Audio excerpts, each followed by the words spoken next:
Hey! J'ai plein de choses à vous dire dans cette vidéo. J'avais envie de faire un point alimentation. J'ai envie de vous parler de où j'en suis moi et les liens que je peux faire aussi avec mon cheminement avec le HD, comment ça m'aide, j'ai l'impression, dans mon chemin avec mon alimentation et mon corps. J'ai envie de vous parler de comment j'accompagne Eden à travers son alimentation et vous verrez que ça me met parfois face à certaines croyances que je transporte encore, certains conditionnements et comment je fais du coup pour traverser ça. J'ai envie aussi de faire le point sur une croyance que j'entends encore. J'ai pas envie de dire trop souvent parce que pour ceux qui ne le savent pas, en fait, à la base, moi je suis diététicienne, j'ai été diplômée en 2015, j'ai travaillé pendant 5 ans dans différents cabinets diététiques, jusqu'en 2020 où je me suis mise à mon compte et où on a créé la société Caramel Move avec David. Et donc au départ, on proposait uniquement des accompagnements autour du sport et de la nutrition. Et petit à petit, le HD est entré dans ma vie et dans mes accompagnements. Et donc aujourd'hui, je crois qu'en ce moment, j'ai même pas de clients en nutrition en fait. Je suis en train de réfléchir.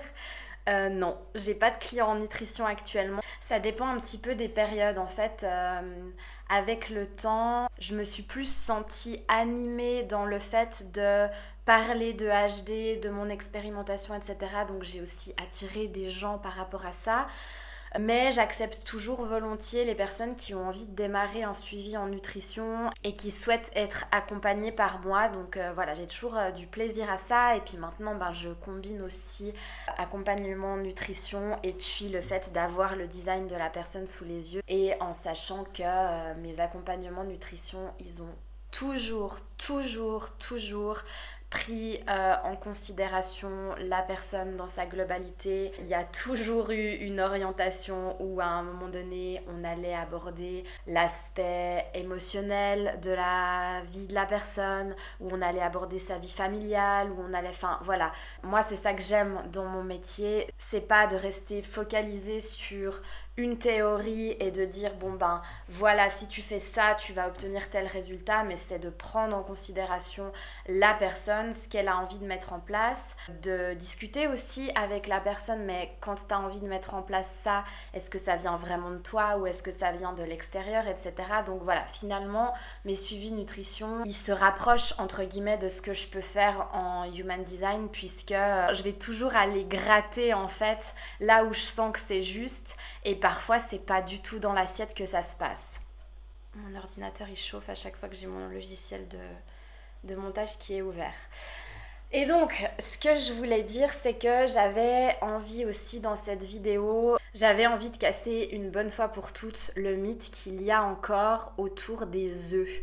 Du fait que les œufs, ça peut être dangereux, qu'on peut en manger trop, etc.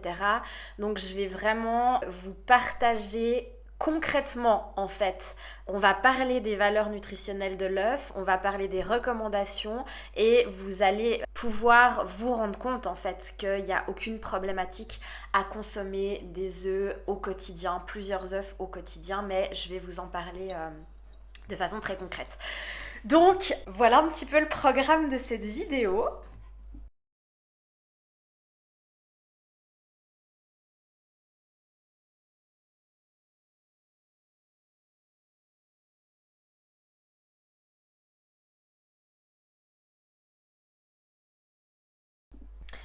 Et je crois en fait qu'on va directement entrer dans le sujet de l'œuf, puisque je viens de tout renoter, de tout refaire, les petits calculs pour que vous ayez quelque chose de concret à vous mettre sous la dent. Et puis ensuite on basculera sur un sujet un petit peu en lien dont j'ai envie de vous parler me concernant. Donc en fait, à l'époque, ce qui fait qu'on a véhiculé le message que les œufs c'était dangereux, en tout cas à ma connaissance, c'était de dire les œufs, ça participe à augmenter le taux de cholestérol sanguin, ça participe à l'hypercholestérolémie, et donc c'est à partir de ce moment-là qu'il y a eu des recommandations et qu'il y a même eu une peur développée autour de cet aliment. Donc moi, j'étais même pas encore née, ou alors c'était dans ma jeune enfance que cette croyance était véhiculée, parce que moi, quand j'ai fait mes études, on était déjà revenu par rapport à cette croyance-là. Et donc, corrigez-moi les personnes qui ont baigné dans cette croyance à l'époque si ce que je dis est juste. Mais voilà, moi, quand j'ai fait mes études, on était au clair sur le fait que c'est pas le cholestérol directement présent dans un aliment qui augmente le taux de cholestérol sanguin. C'est d'autres aspects nutritionnels qui peuvent avoir un impact sur cette augmentation de cholestérol sanguin. Bon, déjà, il y a plusieurs paramètres. Dans le cholestérol total, on va avoir le cholestérol LDL, donc c'est souvent ce qui est considéré comme le mauvais cholestérol, celui qui peut participer de façon plus importante au risque cardiovasculaire. Il y a le bon cholestérol et il y a les triglycérides qui sont une forme de graisse qui est produite en lien avec la consommation de certains aliments.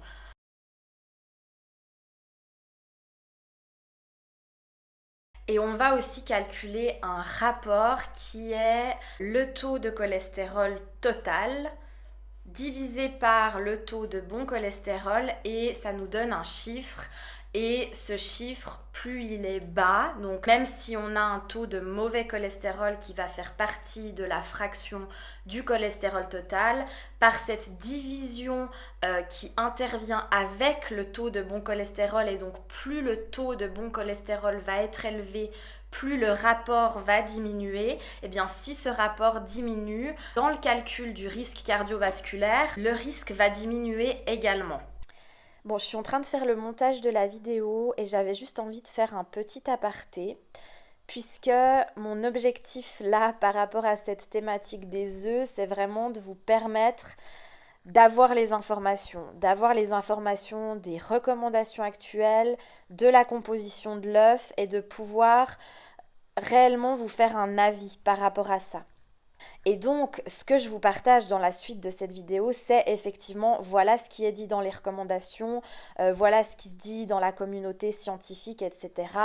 Et voici les liens que vous pouvez faire. Sachant qu'à titre personnel, et c'est aussi ce que je vous partage après vous avoir donné les informations sur l'œuf, je vais vraiment vous parler de moi et de comment je fais par rapport à mes connaissances scientifiques, à mes propres normes de mon organisme quand je fais un bilan sanguin, et de comment je fais passer tout ça par le filtre de mon autorité, et de comment je me crée mes propres normes, on va dire. Et en sachant également que je garde vraiment un esprit critique par rapport aux recommandations scientifiques, et qu'à titre personnel, plus les années passent, plus on va dire que je me méfie de ces recommandations scientifiques, plus j'ai la croyance qu'il y a un énorme impact du lobby de l'industrie agroalimentaire, de l'industrie pharmaceutique sur ces recommandations alimentaires. Si je vais dans la catégorie donateur de la Société suisse de nutrition, qui émet donc des recommandations en termes d'alimentation, et donc c'est l'organisme dont je vais vous parler dans la suite de cette vidéo. Mais c'est important pour moi de vous dire que si on va dans la liste des donateurs de la Société suisse de nutrition, eh bien on va avoir des organismes du type Danone, Nestlé, EMI, la Société de viande suisse, la Migros, la Coop. Donc Migros et Coop, c'est les supermarchés qui occupent la plus grande part du marché en Suisse à ce niveau-là. On a même une assurance. Enfin voilà, moi je me dis clairement à quel point ces recommandations scientifiques ne sont pas un petit peu, et même beaucoup, biaisées par cette industrie agroalimentaire et pharmaceutique. Si vous faites vos recherches, notamment au niveau du cholestérol, vu que c'est le sujet dont je développe ici, vous allez vous rendre compte notamment que à l'époque, il y a une étude qui a été réalisée qui s'appelle l'étude des 7 pays, qui a donc fait le lien entre un taux de cholestérol élevé, l'impact au niveau des maladies cardiovasculaires et une consommation de graisse excessive. Et donc ce discours à partir duquel Aujourd'hui encore, il y a des recommandations qui sont émises si vous faites vos recherches, et c'est même noté sur la page Wikipédia, hein. En fait, cette étude des 7 pays, à la base, il y avait beaucoup plus de pays qui étaient inclus dans l'étude pour aller regarder le lien entre taux de cholestérol, consommation de graisse, maladie cardiovasculaire, mais que les pays dont les résultats n'allaient pas dans le sens de ce qui avait envie d'être montré dans cette étude ont simplement été évincés des résultats. Donc voilà, je pense que c'est important que chacun se fasse son avis et sa propre vérité par rapport à tout ça. Je trouve que c'est vraiment important de garder un esprit critique et je pense que c'est mon double message en fait dans cette vidéo, c'est de dire ok, j'observe qu'il y a encore un débat sur les œufs, le cholestérol, etc. Donc voici ce qui se passe en termes de recommandations et en termes de valeurs. Faites-vous votre avis, mais au-delà de ça, faites-vous aussi un avis sur ces recommandations scientifiques. Si ça vous intéresse, allez creuser le sujet et surtout revenez toujours à vous, à votre situation et à ce qui vous semble juste pour vous parce que je crois que c'est vraiment le plus important en fait. Par rapport à l'impact sur ce cholestérol, par rapport au fait que le cholestérol va augmenter dans sa partie qu'on aimerait plutôt voir diminuer, donc au niveau du LDL et au niveau aussi des triglycérides dont je vous parlais avant, il peut y avoir un mode de vie qui est trop sédentaire, il peut y avoir une consommation excessive de graisses saturées, il peut y avoir une consommation excessive d'alcool, une consommation excessive de sucre. Donc ça, c'est vraiment les facteurs principaux et en aucun cas, il n'est mentionné, en tout cas actuellement et dans mes connaissances, qu'un apport direct en cholestérol qui est contenu dans un aliment va impacter le taux de cholestérol sanguin. Donc là, vous voyez vraiment la différence. Et puis dans le fait de dire comment je peux augmenter mon taux de bon cholestérol pour réduire la fraction, il va y avoir l'activité physique, il va y avoir la consommation de graisses insaturées, donc notamment les monoinsaturés, les polyinsaturés, notamment les oméga 3, la consommation de fibres aussi. Ça va pas directement impacter ni le bon ni le mauvais cholestérol, mais une consommation de fibres, elle va permettre d'entraîner une partie du cholestérol dans les selles et donc c'est une partie que le corps ne garde pas à l'intérieur de lui.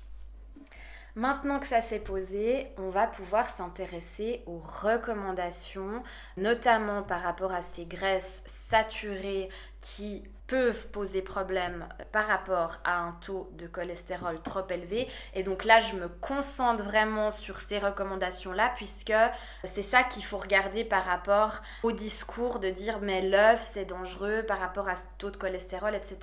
Donc on va vraiment s'intéresser aux recommandations en termes de graisses saturées et en termes de cholestérol parce que j'ai vraiment encore pris le temps de vérifier toute la composition nutritionnelle de l'œuf.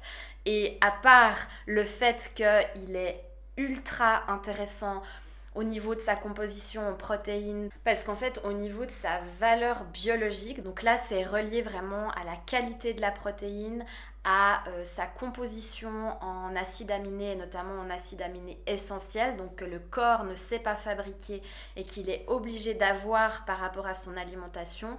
L'œuf, c'est la valeur de référence par rapport à ça. Donc c'est l'aliment qui contient le profil en acides aminés essentiels le plus optimal en fait par rapport aux autres aliments qui contiennent des protéines. C'est quoi que je disais du coup ? Donc à part le fait que l'œuf est hyper intéressant en certains nutriments, ce qu'on a pointé du doigt comme étant problématique ne l'est en fait pas du tout de mon point de vue et vous me direz votre point de vue une fois que je vous aurai exposé tout ça.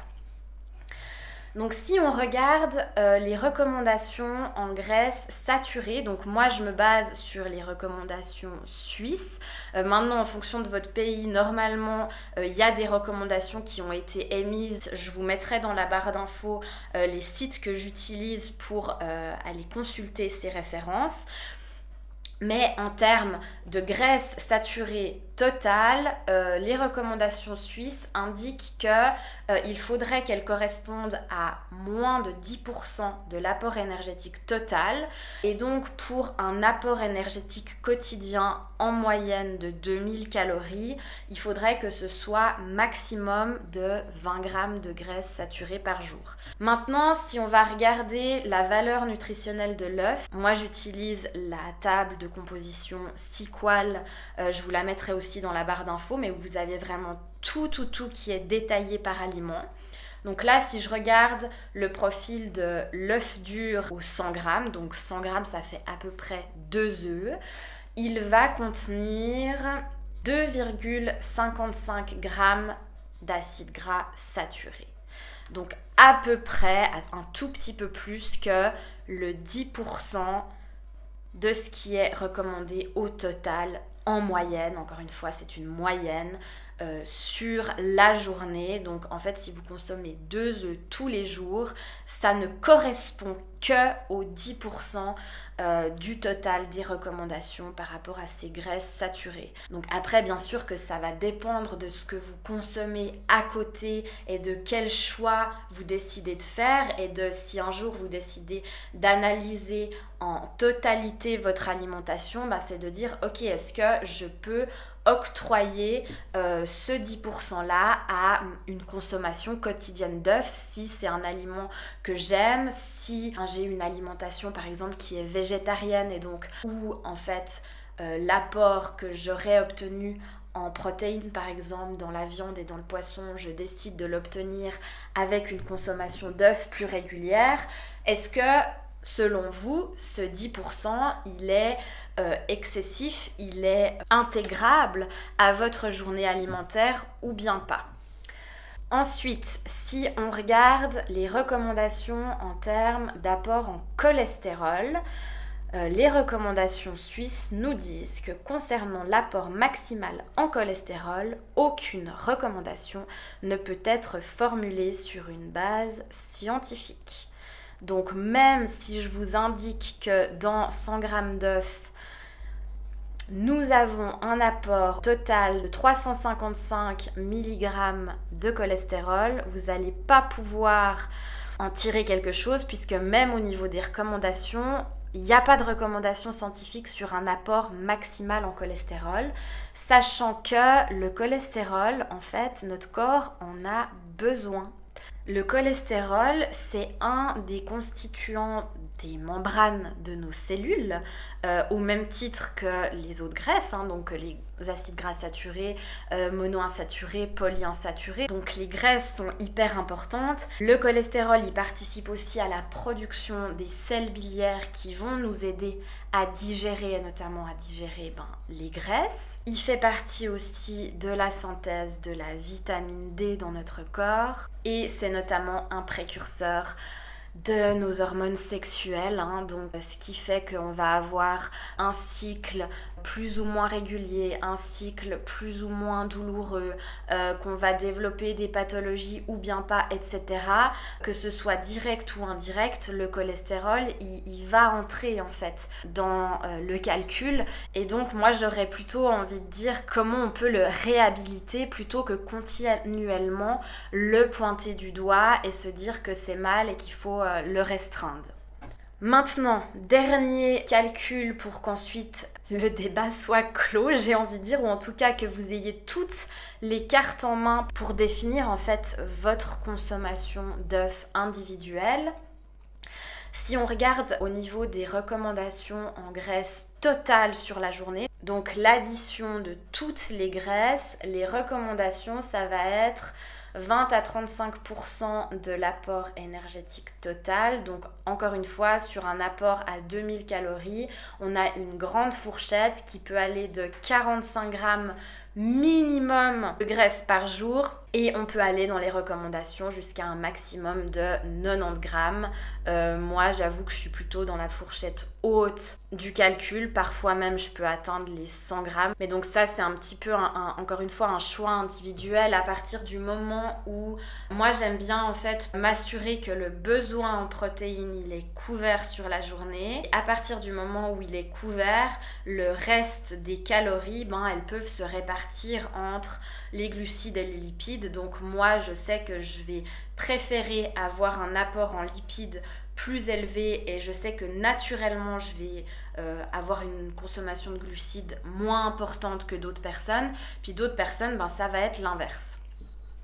Donc cette fourchette de 45 à 90 grammes de graisse pour un apport en calories total de 2000. Si on regarde encore une fois 2 œufs, ça contient au total 8,62 grammes de graisse. Donc, encore une fois, à vous de voir si, pour vous, 8,62 grammes de graisse, est-ce que ça entre dans votre consommation quotidienne de lipides? Est-ce que, du coup, en ayant eu l'explication que je viens de vous donner sur les œufs, ça vaudrait pas le coup de vous dire, est-ce que il y a peut-être autre chose que je peux revoir plutôt que cette consommation-là? Personnellement, dans l'analyse que j'en fais, dans la connaissance que j'ai de l'alimentation et dans ce que j'ai pu observer dans ma patientèle, c'est pas la consommation de 2 œufs par jour qui explose le quota et que bien souvent, si excès il y a, c'est ailleurs qu'on peut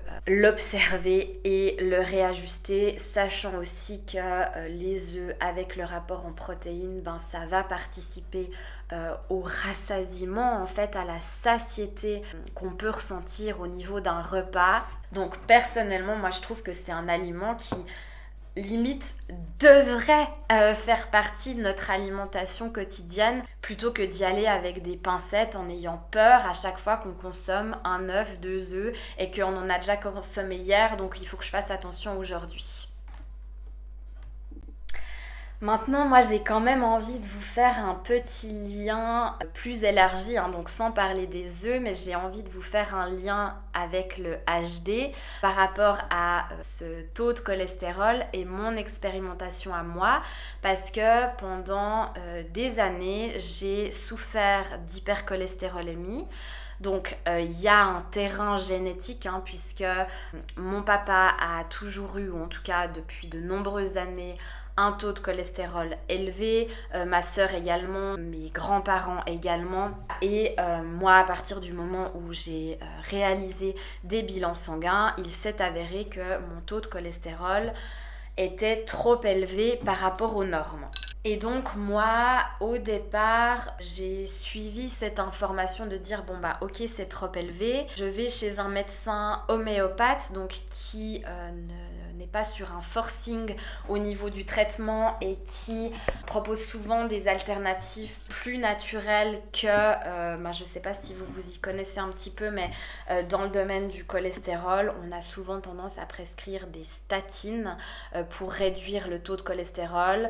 C'est un médicament qui peut avoir de nombreux effets secondaires. Et puis à l'époque, mon médecin m'avait prescrit un médicament à base de levure de riz rouge, donc un petit peu plus naturel que la chimie qu'il peut y avoir dans les statines, en sachant que au bout de quelques années, ce médicament à base de levure de riz rouge avait même été interdit à la vente sur le sol suisse, puisque c'était en train de prendre de l'ampleur par rapport à l'industrie pharmaceutique des statines, et donc le lobby à ce niveau-là a fait pression pour que ce traitement soit interdit. Mon papa se traitait aussi à la levure de riz rouge, et d'ailleurs lui je crois qu'il le fait encore, il le commande à l'étranger.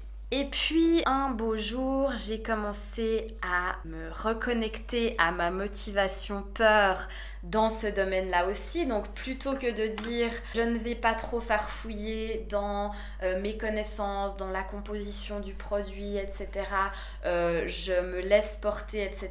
Et donc au final, il y a un truc où moi, pour me sentir nourrie, j'ai besoin d'aller gratter, etc. Donc d'une part, je me suis rendu compte que ce traitement à base de levure de riz rouge, l'enveloppe qui composait le comprimé contenait des composés animaux, donc je sais plus ce que c'était, mais en tout cas c'était pas une enveloppe qui était végétale, et donc moi ça me dérangeait puisque je suis végétarienne depuis maintenant 7 ans, donc je sais pas à quel moment j'ai fait mes recherches par rapport à ça, mais je pense que c'était assez rapidement après avoir pris la décision de devenir végétarienne. Et donc j'ai fait des recherches pour savoir si il existait d'autres traitements pour mon hypercholestérolémie à base d'enveloppe végétale. Je n'en ai pas trouvé. J'en ai discuté avec mon médecin. À sa connaissance, il n'y en avait pas. Maintenant, j'ai pas non plus cherché pendant des heures et des heures. Et peut-être qu'aujourd'hui, c'est différent par rapport à ça. Mais en fait, en parallèle, ce que j'ai fait quand j'ai découvert que, du coup, par rapport à mes valeurs, c'était plus ok de prendre ce traitement-là, en fait, j'ai simplement recalculé mon risque cardiovasculaire. Vous avez des sites qui permettent de calculer ça, je vous mettrai aussi dans la barre d'infos. Et en fait, je me suis rendu compte que même avec mon taux de cholestérol trop élevé par rapport aux normes, mon risque cardiovasculaire, il était hyper faible, il était même proche de 0 parce qu'en fait, à part ça, j'ai aucune autre maladie, je suis sportive, je ne fume pas, je suis encore jeune, je sais plus tous les paramètres qui prennent en compte dans ce risque cardiovasculaire, mais vraiment le seul indicateur de mon risque, c'était ce taux de cholestérol, et c'est à ce moment-là que je me suis aussi rendu compte que, alors oui, mon taux de cholestérol total et mon taux de mauvais cholestérol étaient relativement élevés, mais là, si je reprends mes bilans, j'ai seulement bilan 2017, c'est le plus récent que j'ai. Je pense qu'avant, je ne demandais pas les copies. Mais en 2017, en fait, malgré que le taux de cholestérol total et le taux de mauvais cholestérol étaient trop élevés, le rapport dont je vous ai parlé avant, il était totalement dans les normes et il était même inférieur au seuil à partir duquel on définit que c'est trop. Et là, en 2020... le taux de cholestérol total avait augmenté, le taux de mauvais cholestérol avait augmenté, mais mon taux de bon cholestérol, attendez voir, alors il n'avait pas augmenté, donc le rapport cholestérol total sur bon cholestérol avait un peu augmenté, mais malgré tout, il restait dans les normes. Donc en fait, à partir de ce moment-là, vu que j'ai mis de la conscience sur mon bilan sanguin et mes connaissances, j'ai pris la décision d'arrêter de me traiter au niveau de ce cholestérol et de continuer de renforcer toutes les choses qui participent à la diminution de mon risque cardiovasculaire. Ça, c'est la première chose. Ensuite, en décembre 2020, j'ai décidé, ça je vous en ai déjà parlé plusieurs fois, j'ai décidé d'arrêter la pilule, j'ai décidé de switcher d'un mode de contraception hormonale à un mode de contraception naturelle. Donc aujourd'hui, je peux même pas vous dire que je pratique la symptothermie parce que je pratique un bout de la symptothermie, mais encore une fois, adapté à ma sauce parce que je connais tellement mon corps qu'il y a toute une partie de la symptothermie que je ne pratique pas. Et j'ai réalisé un petit peu un truc à ma sauce. Et donc, la connaissance de mon corps et le ressenti que j'en ai prend plus de place par rapport aux outils de mesure que je peux intégrer par rapport à la pratique de ma contraception. Et du coup, mon bilan sanguin là de 2020, je l'avais fait en fait juste avant d'arrêter la pilule parce que je m'étais dit j'ai envie encore d'avoir des valeurs au moment où je suis encore complètement sous contraception hormonale, parce que j'ai aussi lu et entendu des témoignages sur le fait que la pilule, elle peut impacter ce taux de cholestérol sanguin et donc j'avais envie de voir l'évolution par rapport à ça. Finalement, je n'ai pas retesté mon cholestérol pendant 3 ans puisque entre deux, j'ai décidé d'avoir un enfant, je suis tombée enceinte, Eden est arrivé, etc. Donc en fait, fil en aiguille, je n'ai pas refait contrôler mon taux de cholestérol sanguin et j'ai repris rendez-vous là au mois de novembre de cette année pour aller regarder ça. Donc voilà, il faut savoir que oui, j'ai arrêté la pilule et ça fait 3 ans que je n'ai plus d'hormones dans mon corps par rapport à ça. J'ai eu une grossesse où, il y a aussi eu des changements hormonaux dans mon corps. Donc est-ce que si j'avais pas eu de grossesse, j'ai vraiment aucune idée par rapport à ça. Est-ce que ça aurait impacté différemment l'évolution de mon taux de cholestérol sanguin? Je ne sais pas. Toujours est-il que bilan sanguin novembre 2023, énorme différence. Mon taux de cholestérol total a drastiquement chuté, mon taux de mauvais cholestérol a diminué, mon taux de bon cholestérol a également diminué, ce qui fait que le rapport finalement reste sensiblement le même qu'en 2020.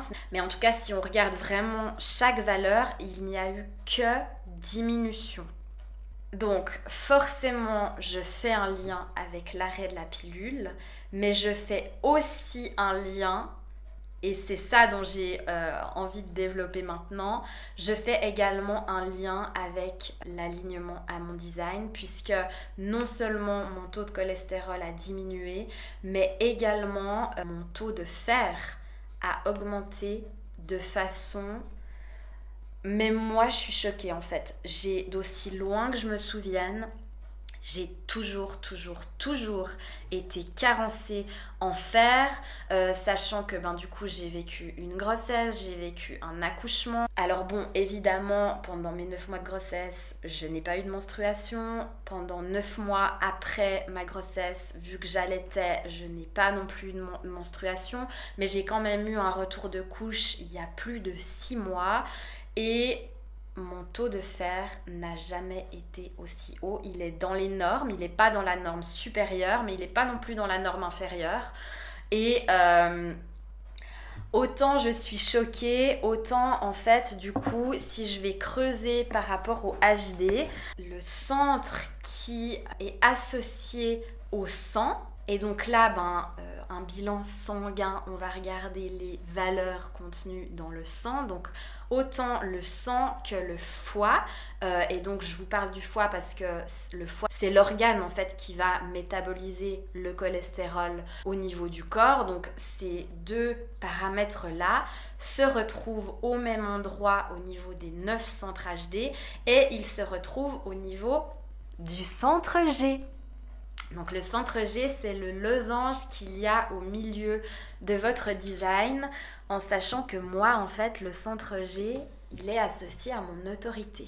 Puisque je suis projecteur et que au niveau de la hiérarchie des autorités, la première autorité qui va se mettre en place chez les projecteurs, c'est l'autorité émotionnelle si on a un plexus solaire défini, ce qui n'est pas mon cas.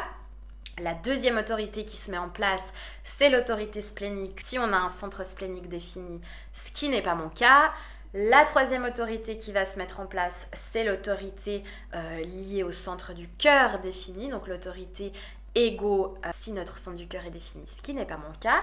Et la quatrième autorité qui va se mettre en place, c'est l'autorité projetée du soi ou l'autorité autoprojetée, donc à partir du moment où notre centre G est relié à notre gorge. Et donc en fait, pour moi, dans mon design, ce centre G, c'est mon socle en fait. Je sais si une bonne décision est bonne ou pas pour moi, alors non seulement en verbalisant, puisque comme je vous dis, il y a la gorge qui rentre en jeu et donc j'ai besoin de laisser sortir, mais également en me posant toujours la question de est-ce que cette décision, elle va dans le sens de la direction que j'ai envie de prendre, centre G relié à la direction. Est-ce qu'elle me permet d'augmenter l'amour que je peux avoir pour moi-même, puisque centre G relié à l'amour. Est-ce qu'elle me rend heureuse en fait, tout simplement?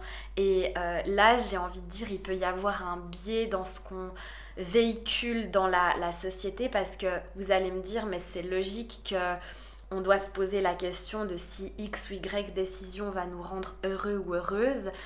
Mais en réalité, le fonctionnement, il est complètement différent. Si vous avez une autorité sacrale ou splénique, c'est pas une question que vous pouvez vous poser. Est-ce que ça va me rendre heureuse? C'est vraiment la sensation qui se passe dans votre corps à un instant T qui vous dit si c'est oui ou non. Tandis que moi, dans mon processus, j'ai besoin de verbaliser et j'ai besoin de me dire est-ce que ça va me rendre heureuse? C'est d'ailleurs une réponse que j'avais donnée un jour à mon oncle quand j'avais pris une grande décision dans ma vie et qui m'avait dit ok, mais là tu te vois comment dans 10 ans? Tu te vois où? Et moi j'avais répondu en fait tout ce qui compte pour moi c'est que je sois heureuse dans 10 ans. J'en ai rien à faire de quel chemin je vais prendre tant que je suis heureuse. Et donc aujourd'hui je nuancerai un petit peu ça parce que je suis beaucoup plus au clair de quelle direction j'ai besoin de prendre pour que ça participe à ce bonheur. Mais voilà, dans mon design à moi, cette question du bonheur et de quelle direction va me rendre heureuse, c'est vraiment essentiel. Et donc oui, j'ai arrêté la pilule et je suis assez persuadée qu'il y a un lien avec la baisse de mon cholestérol, mais très clairement, je suis persuadée que le résultat de mon bilan sanguin de cette année et de l'amélioration significative de mes paramètres sanguins est relié aux décisions que j'ai prises ces dernières années, est relié au fait que je suis de plus en plus connectée à ma direction et donc que ça se perçoit en fait dans les paramètres internes de mon organisme. Oh là là, je suis tellement contente de vous faire cette vidéo et de vous partager tout ça. C'est tellement pour moi, encore une fois, dans la direction que je prends, cette vidéo, c'est vraiment un mélange entre les connaissances scientifiques que j'ai et qui est vraiment rationnel au niveau de mon discours. Et donc là, c'est vraiment ma porte 24 en Mercure qui s'exprime. Donc cette porte 24 qui a à un moment donné besoin de rationaliser les choses pour pouvoir le communiquer de la bonne manière. Porte Mercure, c'est lié à la communication. Également ma motivation peur qui a besoin d'aller creuser les informations, dévoiler le mystère pour avoir vraiment un tableau complet de la situation et pouvoir ensuite réaliser son processus de dire à partir de tout ça, qu'est-ce que je fais au niveau des décisions que je prends? Donc j'ai l'impression que cette vidéo, c'est vraiment un mélange entre du rationnel, de l'expérimentation, mes prises de conscience. Je suis trop contente de vous partager tout ça. Bon, je vais clôturer du coup cette première partie, on va dire, de vidéo sur cette thématique alimentaire ici. J'ai littéralement passé des heures et des heures sur le montage pour que ce que je vous partage soit le plus clair et le plus digeste possible. Et donc j'espère que le rendu sera à la hauteur de ce que j'ai mis, on va dire. J'espère que ça va vous plaire, vous donner vraiment de la plus-value dans votre chemin à vous. Et puis, on se retrouve tout bientôt pour la partie 2 où je vous parlerai un petit peu plus de ma vision de l'alimentation aujourd'hui et de comment j'accompagne Eden dans son alimentation à lui. Donc voilà, je vous fais plein de bisous et je vous dis à tout bientôt!